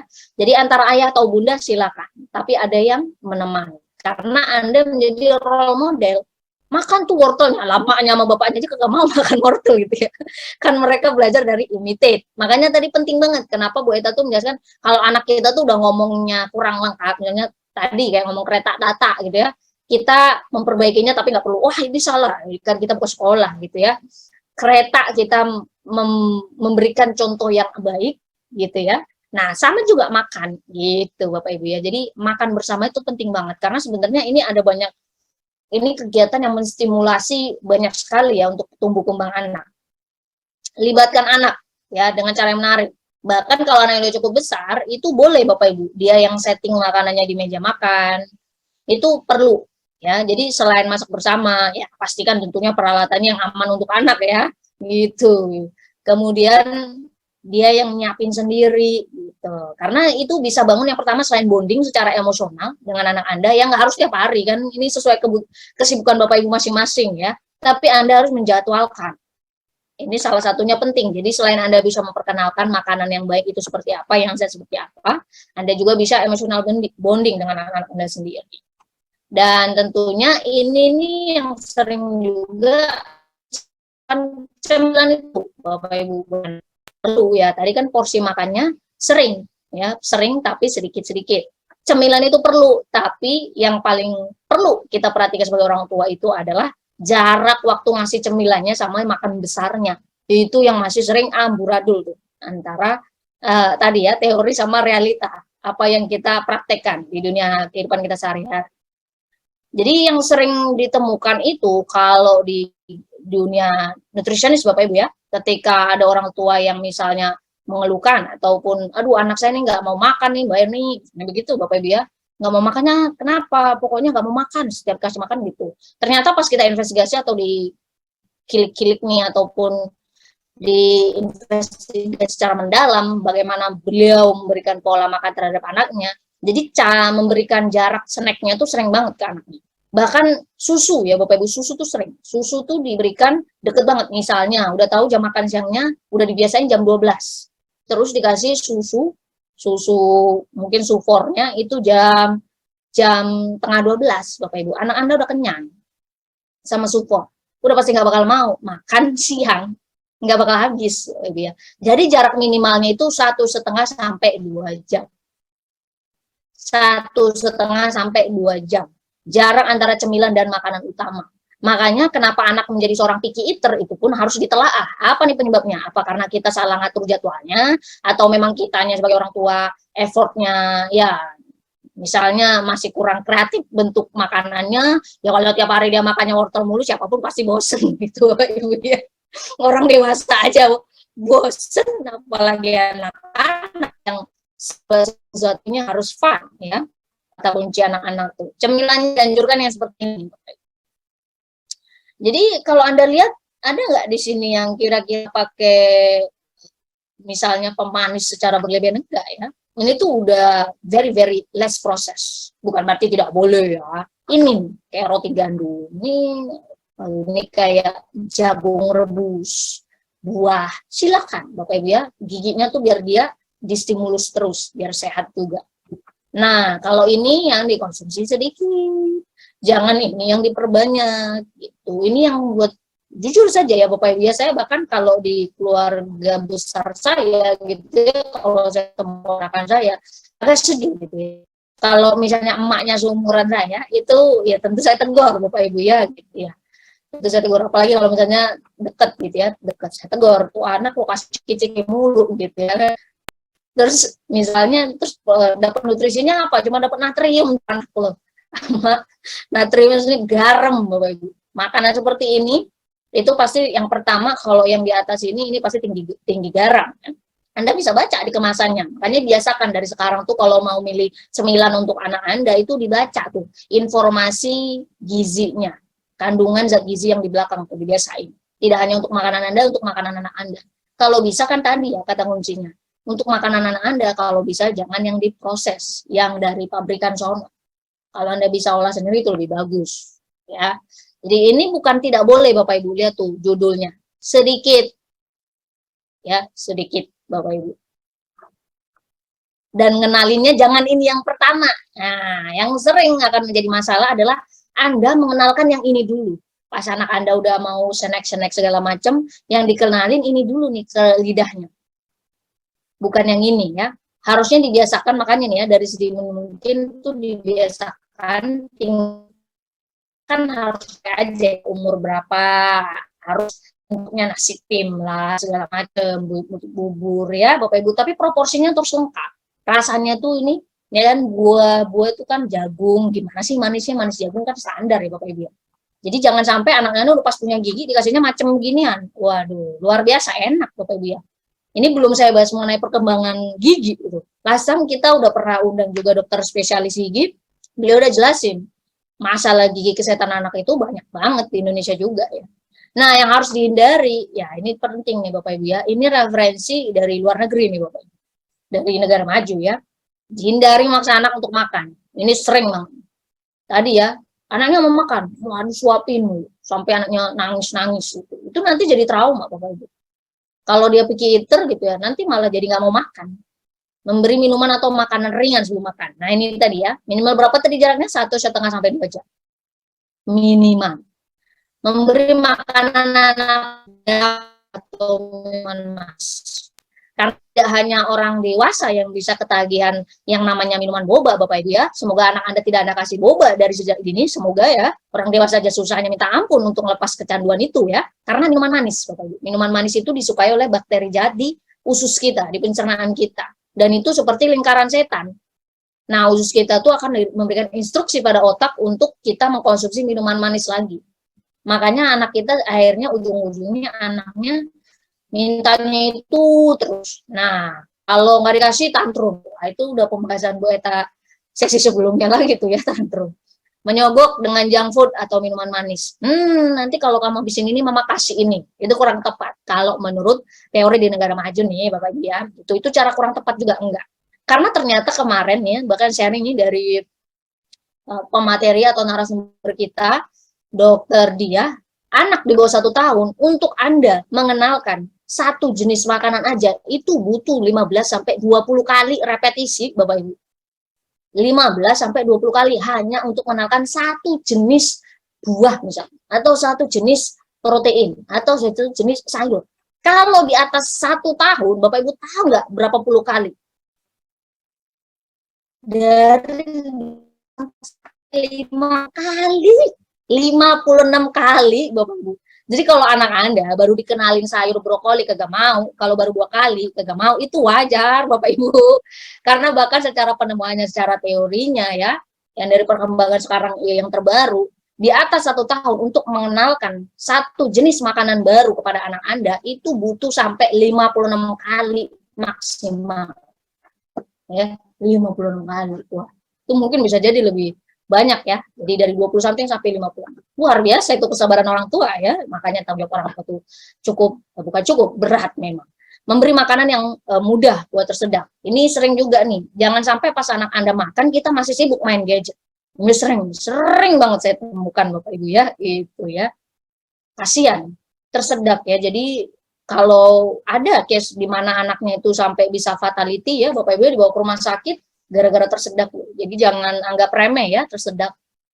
Kemudian karena ini ditinggalkan, saat makan dibiarin gitu ya. Jadi walaupun anak kita tadi ada stimulus ya, jadi anaknya misalnya udah pakai sendok sendiri, kan memang harus ya kita ikuti perkembangannya. Jadi pakai sendok yang aman buat anak, atau dia pegang-pegang, pastikan tempatnya bersih maksudnya ya Bapak Ibu ya. Jangan sampai kontaminasi silang pula gitu ya. Nah, itu tapi tetap diawasi Bapak Ibu, karena bagaimanapun juga seorang anak ya, anak-anak. Jadi dia belum tahu mana yang berbahaya untuk dirinya, mana yang aman. Nah, tentunya, nah ini case-nya, kalau anak Anda, aduh terus gimana nih dong bayarnya, anak saya udah 2 tahun, udah picky eater lagi, segala macam ya. Terus mau ngubah habitnya masih bisa nggak bayarnya? Masih bisa, ya Bapak Ibu ya. Nah, tapi karena kebutuhan nutrisinya, seorang picky eater Bapak Ibu bayangkan, maunya cuma makan itu mulu. Ada tuh saya ketemu anak, bayangkan Bapak Ibu, tuh anak maunya makan pizza mulu. Subhanallah, kalau saya ngomongnya udah gitu ya. Bukan subhanallah saking indahnya, mumet saya maksudnya gitu Bapak Ibu ya. Tuh anak cuma makan pizza mulu gitu ya. Proses food ya. Apalagi misalnya sekarang ya picky eater. Gimana nih solusinya? Anaknya kan tetap butuh vitamin, tetap butuh mineral, tetap butuh karbohidrat protein, lemak segala macam. Ya, itu Bapak Ibu pelan-pelan merubahnya. Tadi saya share tadi bahwa ya, kalau Anda sudah di atas umur 1 tahun, mengenalkan satu jenis makanan baru, tentunya pastikan itu makanan sehat, ya makanan sehat karena rasanya kan ya seperti itu, tergantung kreativitas Anda bagaimana mengolahnya biar enak ya Bapak Ibu ya. Itu bisa sampai 56 kali loh tadi ya. Nah, tapi kan dalam proses ini bukan berarti hari ini coba, besok coba, jangan gitu juga, trauma, ada tekniknya Bapak Ibu ya. Nah, nanti kita bisa bahas itu kali ya, pikir. Nah, itu kebutuhannya kan tiap hari itu tetap butuh. Nggak mesti dalam proses Anda untuk mengenal makanan sehat ini, anak Anda nggak butuh vitamin A, ya tetap butuh vitamin A. Apalagi itu kalau masih dalam usia balita ya, wah luar biasa banget itu. Lagi pertumbuhannya tuh lagi kenceng banget itu, butuh banyak nutrisi gitu ya. Semua dari tulangnya, otaknya, semua segala macam. Nah, tentu itu butuh tambahan nutrisi. Makanya di sana kita memiliki satu suplemen multivitamin, multimineral untuk anak-anak. Ini, tapi ingat ini suplemen Bapak Ibu ya, bukan obat untuk mengobati anak Anda yang picky eater, bukan ya. Kalau itu kan picky eater banyak penyebabnya ya. Maksudnya karena anaknya Anda misalnya seorang picky eater, atau mungkin maunya makannya jarang, mungkin nggak picky eater, tapi makannya susah banget bayarnya. Saya sampai bingung ini cacingan apa bukan, misalnya seperti itu Bapak Ibu ya, udah dibawa ke dokter segala macam, udah dikasih banyak tips. Nah, biar untuk menjamin kebutuhannya tetap tercukupi, bisa Anda berikan suplementasi, Bapak Ibu ya. Suplementasi ingat untuk melengkapi nutrisi yang tidak bisa didapatkan dari makanan. Karena banyak faktor tadi ya. Jadi bukan untuk mengobati penyakit segala macam, bukan ya Bapak Ibu ya. Nah, di Senimas ini sendiri kandungannya memang kita sudah desain Bapak Ibu untuk mendukung pertumbuhan anak usia dari 2 sampai 12 tahun. Jadi usianya sangat range usianya luas. Dan ini tablet kunyah. Dan tidak ada pemanis buatan. Jadi kalau anak Anda banyak, kalau misalnya multivitamin di luar sana itu yang membuat mereka kadang anak-anak itu kecanduan ya karena ada pemanis atau perasanya buatannya Bapak Ibu ya. Kalau Yusanimals itu nggak ada. Jadi memang rasa dairy. Kalau ditanya rasanya enak banget nggak? Ya nggak kayak permen Bapak Ibu ya, walaupun bisa dikunyah. Kalau permen kan enak banget karena ada perasa buatannya atau pemanisnya.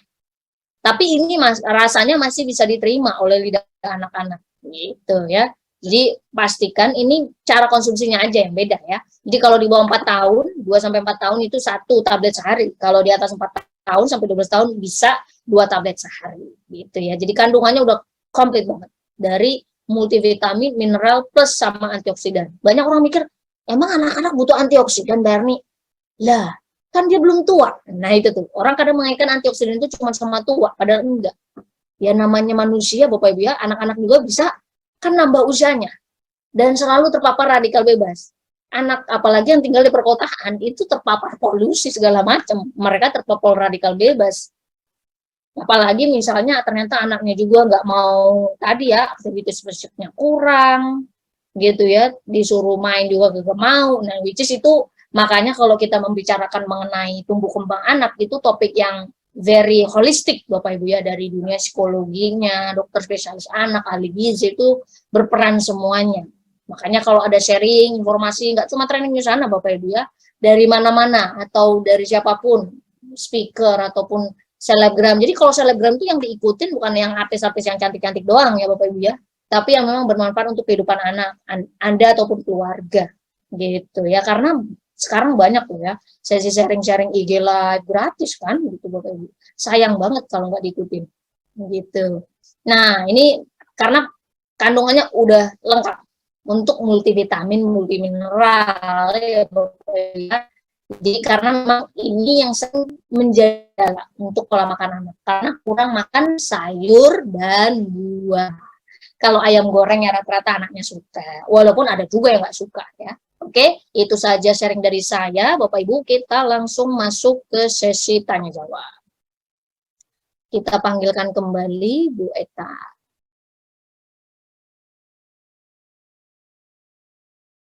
Oke, saya baca nih pertanyaan yang pertama nih Bu ya.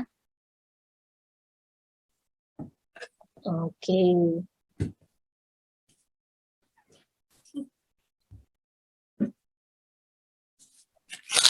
Nah, ini unik juga nih Bu pertanyaannya. Apakah penerapan child directed speech ini masih bisa diterapkan pada anak umur 6 tahun, 8 bulan? Bisa banget, dan memang harusnya kayak gitu. Child directed speech itu kan kita maksudnya memang berniat menunjukkan bahwa kita berniat bicara sama anak.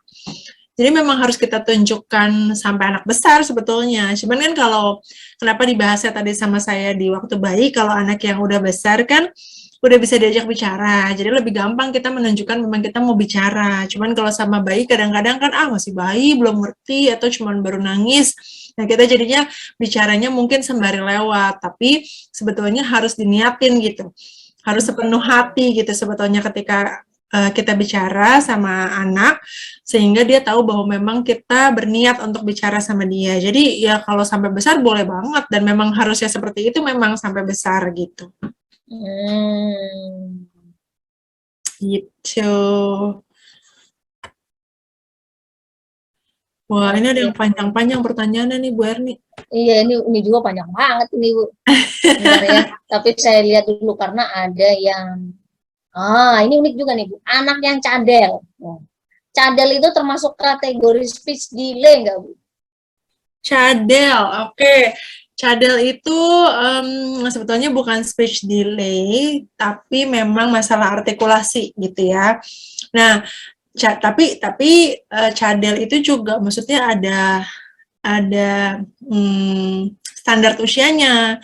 Jadi sebetulnya kalau kayak anak kita nih usianya 4 tahun. 4 tahun itu harusnya hampir semua huruf sudah bisa diucapkan dengan baik. Kecuali R masih boleh ditunggu sampai maksimal 7 tahun. Karena R Indonesia paling susah. Ya, tapi biasanya sudah lebih dari 90% udah jelas nih ngomongnya kalau di 4 tahun. Kalau 4 tahun masih banyak banget cadelnya, nah itu berarti butuh dikonsultasikan gitu. Oke, nah ini sepertinya ada fans setianya nih, antusias banget nih, raise hand nih Bu ya, pengen tanya langsung nih sama Bu Eta katanya. Kita silakan ya, ini ada Bu Putri nih yang pengen nanya langsung nih. Silakan Bu Putri, dari tadi udah raise hand soalnya ya. Iya. Ini mumpung assalamualaikum. Waalaikumsalam. Dari tadi raise hand soalnya mumpung anak-anak diem. Oh iya. Ini Mbak, saya mau tanya ya. Saya punya anak kedua itu di usia 16 bulan. Nah, dia itu sekarang belum ada kata-kata sama sekali. Aku tadi nggak ngikutin dari awal Mbak, jadi aku baru ngikutin jam 7.15. Jadi nggak tahu kalau Mbak tadi jelasin milestone-nya itu, kayaknya aku nggak baca masih ya. Nah, dia itu masih cuma kata untuk makan, minum air dan minum ASI itu mam itu toh. Dan nggak ada kata-kata lagi. Selain ketika dia mau minta apa, manggil emasnya tuh mas, si mas gitu tuh bisa masih lebih ke ma. Tapi dia kayak minta buku, minta mainan, nunjuk kucing, itu semua ma kayak gitu ya. Terus tapi ketika saya suruh Dek, ambilin minyak telon, kasihkan ibu gitu. Dia ambilin sisir di dekat TV, dia bakalan jalan ke sana, terus kayak mau potong kuku, ambil dulu potongan kukunya, itu di dekatnya tempat pensil ada tutup warna hijau, misalnya kayak itu. Ya saya ngarang sih sebenarnya, cuma memang ngomong ya memang tutupnya warna hijau, tapi dia memang tahu kalau tempatnya di sana. Iya, bentar ya. Nah, habis gitu dia bakalan ngambil dan ini, sebentar ya Mbak. Dia bakalan ngambil dan ini, dan bener gitu loh ya. Kayak misalnya ngelihat gambar-gambar di buku gitu ya. Mana ayam, mana kambing, mana kuda. Itu hampir, itu kan ada tuh di tembokku tuh, di dindingku ada banyak hewan ya. Itu hampir 80% gambar yang ada dia bisa menunjuk dengan benar. Tapi masa itu punya kata-kata di usia 16 bulan ini Mbak. Itu termasuk speech delay enggak ya? Oh gini, pernah lagi aku tuh termasuk yang bawel sih ya sebenarnya ya Mbak. Kalau aku pakai baju, aku tuh mesti bilang kancing, ayo pakai kancing gitu ya. Kancing, ini namanya kancing gitu kan. Nah dia tuh tiba-tiba jalan ambil mainan pancing-pancingan, itu dikasihkan ke saya. Karena itu bukan kancing, itu pancing. Nah, saya tuh Terus kuda nil gitu ya. Ini kuda nil, ini kuda. Oh, ini kuda nil gitu ya. Terus dia bilang, dia tuh kayak nunjuki kuda. Yang ditunjuk tuh kuda. Oh iya, ini kuda. Kalau ini kuda nil. Nah, saya itu gitu ya. Tapi dia tetap gitu ke arah kuda. Terus saya tuh mikir loh, anak ini tuh tahu tapi kok nggak ada omongan sama sekali gitu loh, Mbak. Jadi saya tuh kayak agak khawatir. Ini tuh apa ya gitu loh.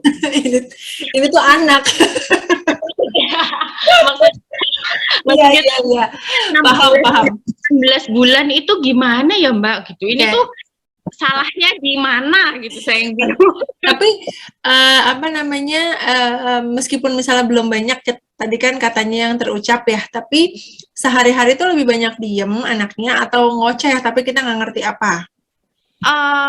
Banyak diem sih, kalaupun ngoceh ya mama, nana, terus kayak kayak gitu-gitu. Kayak Dino atau mbak gitu-gitu. Nah, gitu sih, lebih ke ngikutin emasnya apa gitu. Terus teriak-teriak gitu toh sih, Mbak. Oke. Ada masalah makan nggak, Bu? Makan enggak sih. Ya mau makan apa aja. Mau makan apa aja, sudah makan seperti kita ya, makanannya ya? Ya, saya termasuk yang selalu makan seperti saya. Jadi maksudnya sejak 1 tahun ya menu yang ada di rumah itu dah yang dimakan gitu loh. Saya masak soto ya dia makan soto, saya masak apa ya kayak gitu sih. Oke, sip. Jadi kalau misalnya tadi ya Bapak Ibu mendengarkan tadi bahwa sebetulnya kalau buat anaknya Ibu Putri ini, kalau terkait kemampuan bahasa reseptifnya atau pemahaman bahasanya itu berkembang sudah cukup baik karena dia paham apa yang disampaikan ibunya gitu ya, paham banget malah sampai ke hal-hal yang cukup detail. Tapi yang masih kurang berkembang adalah berarti bahasa ekspresifnya atau apa yang dia ucapkan ya. Poin pentingnya adalah alhamdulillah berarti dia paham ya. Jadi memang harus kita seringin aja kalau gitu stimulasinya ya, seringin stimulasinya. Tadi yang Ibu lakuin tuh udah bagus banget, pakai buku cerita gitu ya, tunjukin. Dan kalau misalnya dia mau misalnya sesuatu gitu ya, misalnya dia mau sesuatu ngapa, tunjuk. Kalau mau minta sesuatu, tunjuk. Iya, tunjuk ya. Dan terus saya suruh, ya sana ambil, mau buku yang mana, terus dia bakal ngambil. Terus atau dia kalau mau yang ini, buku ini, gini, terus ini, gitu tuh bisa. Okay. Kalau misalnya Ibu bilang buku gitu, dia atau kuda gitu, dia ngikutin nggak? Dia nggak mau ngikutin, itu sih yang kok nggak mau ikutin sih gitu. Kuda. Walaupun cuma kuda gitu kan, saya tuh berharap dia tuh kuda, gitu tak atau apa buntute gitu ya Mbak. Dia tuh nggak mau. Dia tuh ngomong apa ya? Saya suruh ulangin tuh dia nggak bakalan mau. Jadi gemes ya, padahal kita tahu dia paham, dengerin gitu ya, tapi kok nggak mau ngucapin gitu. Nah, oke. Jadi Ibu tetap lakuin apa yang sudah Ibu lakukan ya. Terus kita tunggu sampai 18 bulan. Kalau 18 bulan belum banyak juga perkembangannya, memang sebaiknya butuh konsultasi langsung sama entah psikolog anak atau dokter tumbuh kembang anak biar bisa dicek langsung, diobservasi secara langsung gitu. Tapi sebetulnya kalau melihat maksudnya tadi itu dia paham, habis itu dia juga bisa nunjukin apa yang dia mau meskipun bukan pakai verbal ya, pakai tunjuk gitu ya. Berarti kan sebetulnya ada interaksi, ada komunikasi dua arah. Ini yang tadi saya bilang ada komunikasinya meskipun belum terlalu banyak dalam bentuk verbal.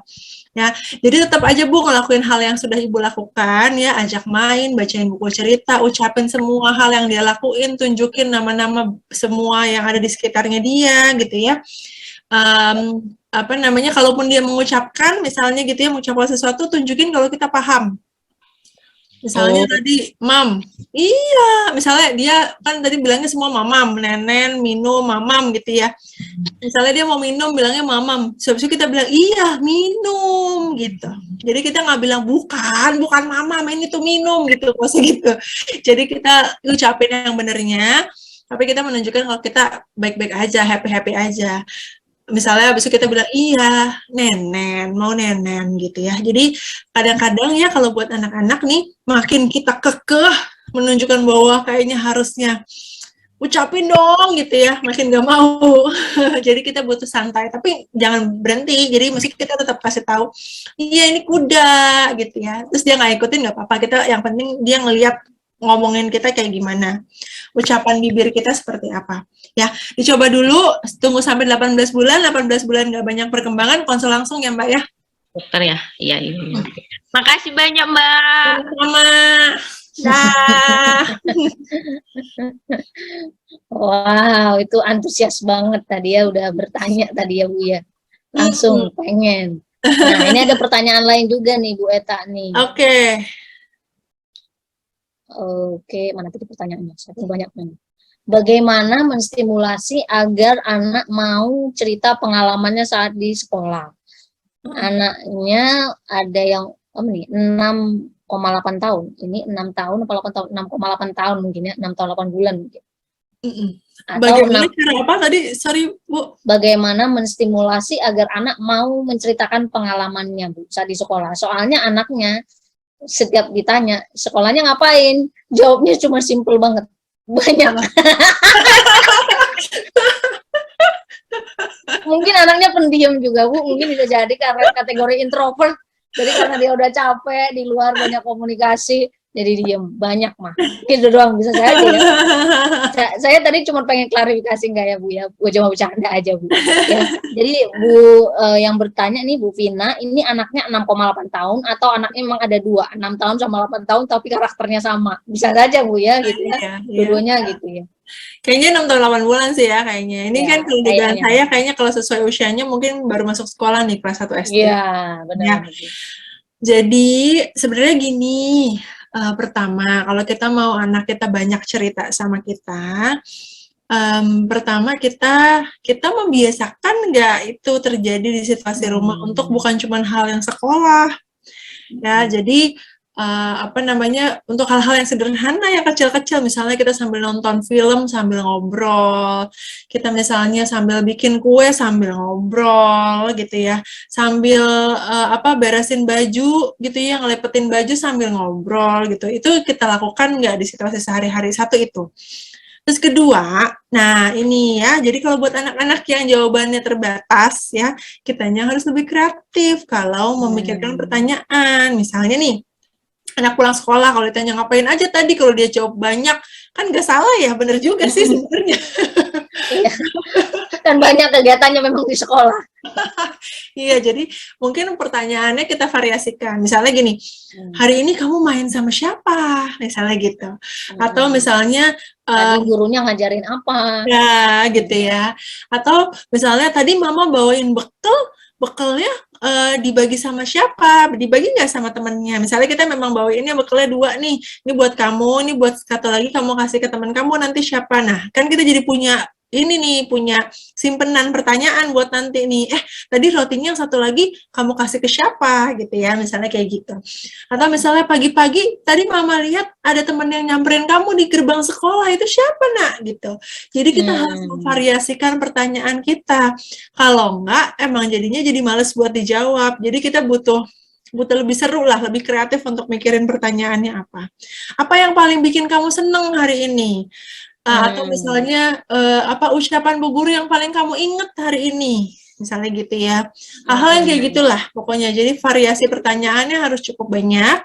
Dan itu tadi yang pertama, kita harus membiasakan dulu untuk melibatkan ngobrol-ngobrol tuh di situasi yang sehari-hari gitu ya. Kita juga boleh ngobrol misalnya ceritain hal-hal yang lucu yang mungkin juga terjadi di keseharian kita gitu ya. Misalnya nah tadi mama masa mau pakai sepatu tapi salah pakai sepatunya gitu, misalnya kayak gitu. Terus jadi ngobrol, jadi itu harus jadi kebiasaan. Kalau kita cuma berharap dia mau jawab ketika ditanya sekolah tapi itu tidak jadi kebiasaan di rumah, agak sulit memang. Kalau analoginya Bu Ernest seperti misalnya kita berharap anak suka makan sayur tapi kitanya nggak suka makan sayur gitu ya, jadi nggak terbiasa gitu ya. Gitu kira-kira ya Bu, mudah-mudahan bisa dicoba.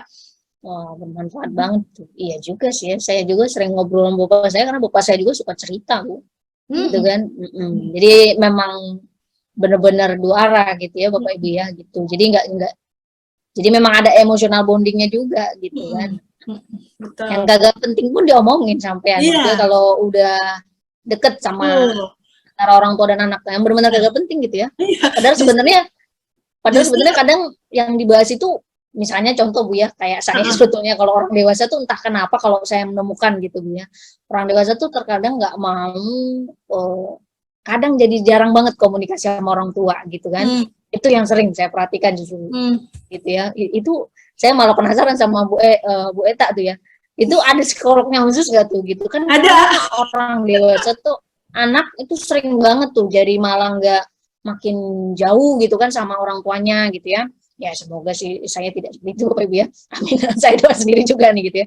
Karena memang padahal sebenarnya kalau dipikir-pikir setiap kita teleponan mungkin kalau yang jauh atau mungkin kalau yang tinggal satu rumah, apalagi yang tinggal satu rumah tuh misalnya Bapak Ibu ya, atau yang mungkin deket itu kayak cuma datang nggak ada cerita apa-apa gitu ya, kayak makin susah gitu kayak ini mau cerita gitu. Nah nggak tahu juga apa memang dari dulunya seperti itu ya. Kalau dari dulu seperti itu emang susah Bu ya ngubahnya. Betul. Karena semua itu adalah proses, nggak ada yang tiba-tiba sebenarnya. Jadi ya Bapak Ibu sebenarnya apa yang kita lakukan sekarang nih sama anak kita belum tentu abis itu kita lihat sekarang juga. Misalnya nih kita sering ngobrol-ngobrol gitu ya, kita misalnya menunjukkan bahwa kita senang gitu bicara sama dia. Bukan cuma buat sekarang, tapi untuk bertahun-tahun ke depan. Jadi berarti kita lagi menanam, kan hasilnya kita lihat sekarang. Atau misalnya kita melatih kemandirian anak, bukan buat sekarang, tapi buat nantinya gitu. Jadi memang banyak hal kalau terkait parenting ya, hal-hal yang kita lakukan sekarang ini adalah sesuatu yang memang nggak bisa kita lihat secara instan langsung gitu. Nah, tapi memang mungkin baru kita lihat nanti gitu ya, berapa puluh tahun lagi gitu. Gitu. Kita kayaknya belum pernah bahas juga mengenai remaja Bu ya. Remaja itu kan paling menarik. kompleks juga tuh kan. Apalagi lagi puber itu sering banget tuh pertanyaan para orang tua, gimana ya biar anak saya tuh, mungkin dulu anaknya masih sering cerita kayak tadi gitu ya, tapi tiba-tiba pas puber kan lingkungannya tuh mempengaruhi ya, teman-temannya juga macam udah kagak mau cerita gitu ya. Benar. Memang kalau remaja tuh paling susah diajak ngobrol. Nah, kebayang nggak? Apalagi kalau misalnya dari kecilnya nggak suka diajak ngobrol. Ya sulit, nggak bisa tiba-tiba soalnya ngobrol soalnya gitu. Yes, benar. Iya benar Bapak Ibu ya, makanya orang tua bisa jadi bestiesnya anak itu perlu effort ya Bapak Ibu ya. Jadi, nah ini ada satu, ini sebenarnya pertanyaan panjang banget nih Bu ya, tapi saya bacain aja. Dari mana tahu Bu Eta ada pengalaman seperti ini. Jadi ini pengalaman beliau sendiri katanya nih. Terkadang katanya antara pikiran sama yang keluar kata-kata dari mulutnya tuh beda. Contoh, misal kalau mau bilang daun pisang yang keluar malah daun pepaya. Tapi depannya sama-sama huruf P. Unik juga nih case-nya. Jadi dia pengen ngomong daun pisang tapi yang keluar daun pepaya. Tapi huruf depannya tuh sama gitu Bu. Mungkin pas grogi jelasin di depan umum, tapi nggak ngeh kalau salah. Tahu-tahu diingatkan sama temen. Umur berapa ini? Iya, ini kayaknya. Maksudnya tentang dirinya sendiri atau tentang anaknya? Iya, tentang dirinya sendiri nih. Ini sebenarnya orang dewasa sudah. Terus kadang juga pas menjelaskan istilah katanya hilang. Jadi kayak mungkin kayak memory lapse nih kalau di dunia kesehatan, maksudnya di kesehatan fisik ya Bapak Ibu ya gitu. Apakah ada saraf, ini pernah nggak nih Bu Eta ngalamin case kayak seperti ini gitu. Jadi kayak memang kata-katanya hilang gitu. Jadi kayak dia kalau ngomong aja kadang sering istilahnya yang dia pengen ngomongin itu dia butuh waktu buat nginget gitu ya. Itu apakah memang ada saraf ataupun neuron ya yang putus. Soalnya dulu bapak saya seringnya marah-marah di rumah. Kalau anaknya salah ya dimarahin. Ini hubungan antara pertanyaannya pun sebenarnya kalau saya justru ya. Pertanyaan beliau ini apakah ada saraf yang putus? Saran saya kalau ada saraf yang putus itu beda ya. Bukan kita bahas di sini ya. Tapi mungkin saya revisi sedikit kali ya pertanyaannya Bu biar lebih pas. Ada nggak hubungannya kalau orang tuanya tuh marah-marahin anak mulu sama perkembangan bicara atau bicara anaknya ya. Saya modif sedikit saja ya. Soalnya kalau hubungannya ke sel saraf Bapak Ibu itu ke dokter ya. Ke dokter, anaknya dokter. Betul. Oke. Jadi apakah ada pengaruhnya? Bisa jadi iya, tentunya ya. Nah itulah uniknya psikologi ya. Psikologi itu sesuatu yang kan namanya juga manusia ya. Manusia itu nggak ada rumus pastinya. Yang ada adalah kita lihatnya, oh ini adalah bisa jadi faktor risiko, ini adalah bisa jadi faktor pendukung. Nah, dimarah-marahin tadi itu ya mungkin aja, apakah misalnya jadinya kita terbiasa untuk jadi hati-hati gitu kalau ngomong gitu ya, misalnya kayak gitu, atau jadi malah jadi sering salah karena jadinya cemas kalau mau ngomongin sesuatu misalnya gitu. Jadi kayaknya kalau misalnya ini memang dirasakan sering sekali terjadi, mungkin sebaiknya memang konsul. Ya, terserah deh mau yang mana duluan boleh, mau konsul ke psikolog dulu, ada psikolog dewasa, supaya mungkin traumatisnya dibantu dulu, di healing dulu gitu ya. Nah, atau kalau mau memastikan tadi terkait syaraf, ada syaraf yang putus nggak gitu ya, atau mungkin sebenarnya sih bukan syaraf yang putus, kalau syaraf otak yang putus tuh serem banget loh sebenarnya ya. Jadi ada perkembangan otaknya dulu yang kurang sempurna. Ada gangguan perkembangan, apalagi mungkin kalau misalnya pernah ada, biasanya tapi kalau misalnya terkait syaraf ya nggak terjadi tiba-tiba gitu ya, kecuali kalau habis kecelakaan atau ada benturan atau apa gitu ya, nggak tiba-tiba habis itu kayak gitu ya. Nah, itu boleh juga ke neurolog dulu, nanti dicek misalnya mungkin CT scan, MRI, ada sesuatu enggak, kalau misalnya enggak, oh berarti mungkin psikologis nih, habis itu bisa ke psikolog gitu ya. Jadi areanya di antara dua itulah, coba dicek-cek. Nah, ini sebenarnya tadi udah dijelasin sama Bu Eta, tapi kita rangkum aja nih sekalian reminder, mungkin ada yang joinnya agak di belakang Bu ya. Nah, ini pertanyaannya ada dua, yang pertama Bu, sebenarnya tadi Bu Eta udah jelasin gitu ya, tapi kita rangkum kembali. Terapi buat anak usianya ini udah 1 tahun 8 bulan tapi belum bicara. Belum bicara, mungkin nggak ada kata-kata kali yang keluar gitu ya. Atau mungkin nggak jelas tadi, mungkin kayak ngoceh, atau mungkin jangan-jangan diem terus gitu ya anaknya gitu ya. Itu yang pertama Bu. Yang kedua, bagaimana supaya anaknya bisa komunikasi 2 arah? Oke. 1 tahun 8 bulan belum bicara, menurut saya butuh konsultasi sama psikolognya. Saya nggak bisa juga tahu kenapa, karena kalau saya nggak periksa gitu kan ya, jadi butuh tadi tuh, kita butuh tahu dulu apa yang menyebabkan dia terlambat bicaranya apa, gitu ya. Nah, gimana caranya supaya bisa berkomunikasi, itu juga butuh diketahui dulu memang kenapa yang bikin dia nggak bisa berkomunikasi nih, apa nih sebetulnya.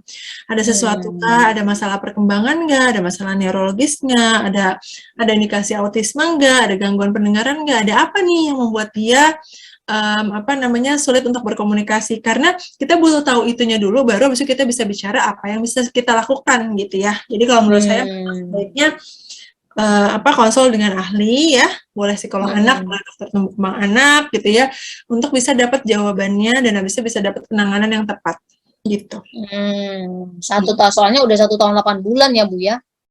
Betul, sudah 1 tahun 8 bulan, kan 4 bulan lagi udah 2 tahun ya. Iya, betul banget tuh Bu. Yang sering saya lihat itu, bukan sering, mungkin beberapa ya, ada sebagian orang tua tuh yang diberikan rezeki, maksudnya ya, saya mengatakannya rezeki lebih tepatnya mungkin cobaan ya, tapi cobaan kepada orang tuanya, misalnya orang tuanya ini bisa mendengar, tapi tiba-tiba anaknya ternyata tidak bisa mendengar tadi Bu ya, gangguan pendengaran gitu ya, makanya nggak bisa ngomong, karena memang dia nggak bisa dengar, bisa juga bukan seperti tadi gitu. Jadi kalau secepat mungkin, sedini mungkin kita atasi itu gitu Bapak Ibu, kan gangguan pendengaran macam-macam juga ya, ada yang total loss hearing, ada yang masih bisa dibantu, tapi kan sedini mungkin kita berikan ada terapi, atau mungkin dia bicara bahasa isyarat, orang tuanya juga harus belajar sedini mungkin, jadi lebih cepat tindakannya, kan anaknya mentalitasnya, emosionalnya juga lebih terjaga Bapak Ibu ya gitu. Karena sering yang saya temukan ya, mungkin karena saya kebetulan orang dari kampung kali Bu ya, dari daerah, salah satu yang beberapa yang sangat saya sayangkan gitu ya, ya kalau zaman-zaman yang dulu gitu ya, kayak teman-teman ada yang 1 atau 2 tuh ternyata dia kurang bisa mendengar gitu, dan orang tuanya karena normal, dan mungkin zaman dulu pengetahuan tidak seperti sekarang ya Bu, jadi nggak disekolahin dan segala macam, jadi kasihan sih gitu ya. Gitu, apalagi makanya tadi ya Bapak Ibu, kalau pentingnya sesi-sesi sekarang, minimal Bapak Ibu bisa mengetahui awalnya nih, oh ternyata anak saya tadi kan jadi ada sesi tanya, Bapak Ibu jadi tahu, oh ternyata ini udah harus warning nih, gitu kan, udah harus warning, harus konsultasi lebih intensif, gitu ya sama pakarnya, gitu. Kalau Bapak Ibu nggak pernah ikutan kan nggak tahu, gitu ya. Nah, Betul. kadang-kadang orang kalau pengen ke dokter langsung, ada yang memang orangnya nekatan, kayak saya bukan nekatan, emang saya orangnya parnoan Bapak Ibu. Ada merah di kulit saya pengen ke dokter aja deh gitu ya, padahal cuma merah di kulit doang gitu ya. Nggak mau nebak-nebak gitu ya, karena penyakit kulit itu banyak banget. Kadang awalnya cuma merah doang, udah nggak tahunya kena macem-macem karena banyak virus bakteri gitu ya Bapak Ibu ya. Lebih baik kita salah karena parnoan daripada ternyata itu masalah cukup serius tapi kita santai-santai aja. Betul banget Bu Erni. Jadi tadi tuh ya poin terakhir Bu Erni itu adalah sesuatu yang memang sering juga saya sampaikan ke orang tua, apalagi buat anak. Mendingan kita kelebihan daripada kekurangan. Dalam arti gini, kan orang-orang bilang gini, nggak apa-apa ntar juga ngomong, udah ditungguin aja. Kalau memang misalnya nih kita ngelihatnya agak telat nih, terus kita konsultasiin, terus ternyata nggak apa-apa, ya kan alhamdulillah ya, bagus kan ya. Iya, benar. Nah daripada habis itu kita kekurangan tuh dalam arti udah terlambat gitu, udah terlalu lama, pada akhirnya nanti coba 3 bulan lalu, coba 6 bulan lalu, karena kalau buat perkembangan anak 3 bulan, 6 bulan itu pegang peranan penting, karena tadi itu milestone-nya berubah tiap 3 bulan tuh udah beda lagi loh. Tiap 6 bulan udah beda lagi tahapan perkembangannya. Jadi mendingan kelebihan daripada kekurangan ya kan. Setidaknya kalau kelebihan, kalaupun misalnya nanti misalnya kasih tahu harus gimana, ataupun misalnya nih butuh terapi. Ternyata tapi cuma butuh terapi berapa bulan gitu. Terus udah oke sesuai dengan perkembangannya kan alhamdulillah. Jadi mendingan kelebihan kalau menurut saya daripada kurang, nanti nyesel gitu. Iya. Ya, karena memang itu tadi Bu ya, benar banget tuh. Ya kan perkembangan anak tuh waduh, kecepatan tingkat tinggi deh Bapak Ibu ya. Jadi rugi banget ya. Jadi hitungan bulan soalnya. Makanya kan bahkan kalau sekarang ada kemarin kita bahas gizi 1000 hari kehidupan. Itu ada juga tuh. Hitungan hari Bapak Ibu. Jadi bayangin aja kalau di dunia gizi kita ngitung harinya karena saking pentingnya gitu ya Bapak Ibu ya. Oke, thank you banget Bu Eta untuk sharing-sharingnya malam hari ini. Perasaan kemarin waktu itu saya selalu pengen bahas mengenai remaja tapi belum jadi terus ya. Nanti saya invite lagi Bu Eta, mungkin kita bahas mengenai perkembangan remaja dengan segala kompleksitasnya. Thank you Bu Eta, stay healthy terus. Sama Bu Erni, terima kasih. Terima kasih juga untuk Yusana Family semua, Bapak Ibu ya. Sampai ketemu lagi. Selamat malam, Assalamualaikum. Waalaikumsalam warahmatullahi wabarakatuh. Nah, Yusana Family, sebelum kita berpisah malam hari ini, saya mau sharing sedikit info. Mengingatkan Bapak Ibu ya, karena tadi di awal Anda melihat bahwa Yusana mulai besok itu kita ada Global Convention ataupun ulangan tahun Yusana secara global di Amerika ya Bapak Ibu ya, yang ke-30, usia Yusana yang ke-30 ya. Jadi kita sudah 30 tahun Yusana secara global berdiri. Dan buat Yusana Family, jika Anda ingin mengetahui apa saja nih kegiatan, karena memang banyak banget dan pembicaranya juga variatif banget Bapak Ibu ya, Anda bisa mengikutinya juga secara virtual, karena bahkan Anda masih bisa pesan loh, sampai Agustus 20 tuh. Jadi kalau Yusana Family belum sempat atau belum pesen, silakan masih bisa banget ya, langsung saja ke alamat websitenya. Nah, ini masih ada waktu. Nah, kalau buat Yusana Family yang sudah pesen tiket,